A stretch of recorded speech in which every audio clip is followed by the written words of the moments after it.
Okay, so let's do a couple of these easy ones. And what I'll do is I'll save a little time, and I'll just tell you what the end reactions are. I'm pretty sure you can probably figure them out yourself. This would have a reaction up that's equal to P, and it'd have a moment that goes in this direction, which is PL. Right? What kind of shear force is that?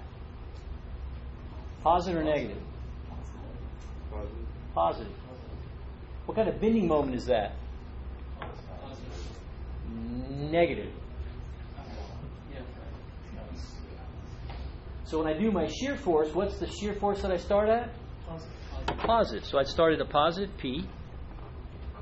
I want to remind you that the change in shear is the area under the load. What's the area of the load? Zero. So that means I should stay P. And I also remind you that the slope of the shear diagram is equal to the load. What's the value of the load? 0. So this will be a constant shear.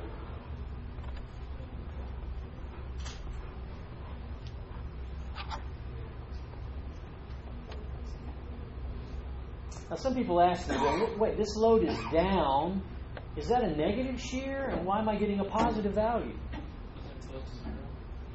Well, let me do this. Let me just make a little tiny free body diagram of that end.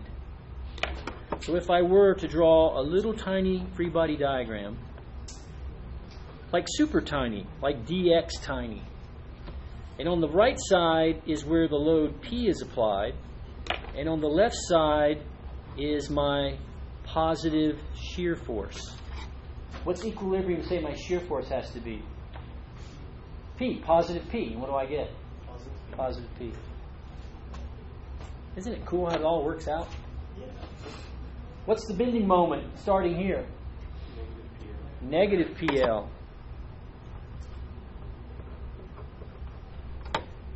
And what do we know? The change in moment is the area under the shear diagram. What is the area under my shear diagram? PL. Yeah, positive PL. That's a positive area. So negative PL plus PL gets me to 0. Does it make sense that I have 0 moment at this free end? Yeah. It does. So what is the shape? Well, the slope of my moment diagram is equal to the shear. And what is the shear value everywhere? Constant and positive. So here's a constant positive slope. In fact, if you looked at it, it would be P to 1. Where's the maximum moment in this beam? Cantilever. What's the value? Negative PL. Why is negative important? Because if I made this out of reinforced concrete, where would I put my tension reinforcement? Top or bottom?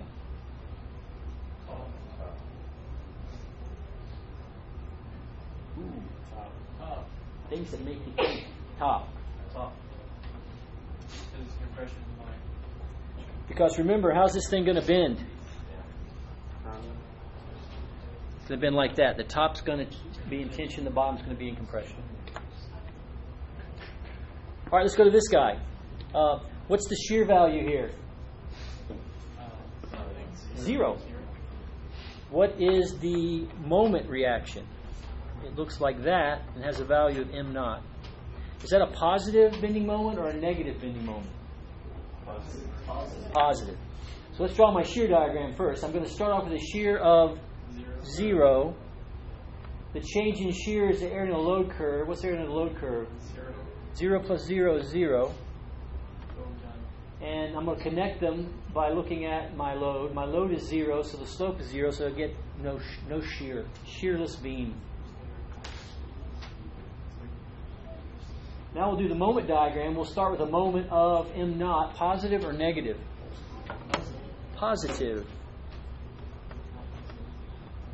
The change in moment is the area of the shear diagram, which is 0. M naught plus 0 is m naught. And the shape of the curve is given by the shear. The shear is 0, so I'll connect those with a curve that has 0 slope. So this beam has constant moment. That's super easy. Are you going to get one of those in the exam? Yes. No. I'll say that your odds are the same as winning the lottery. So it's still possible. Possible, but more likely you'll get struck by lightning.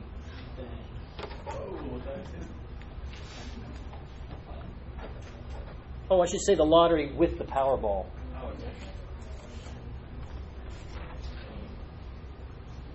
Oh, I think class is over. Oh, we have 3 more minutes? Thank you, Mr. Hall. Let's do another one. Sorry, I care about my education. Yeah, that's kind of sad that you have to apologize for wanting to know more. No, that's enough. Enough learning. Stop.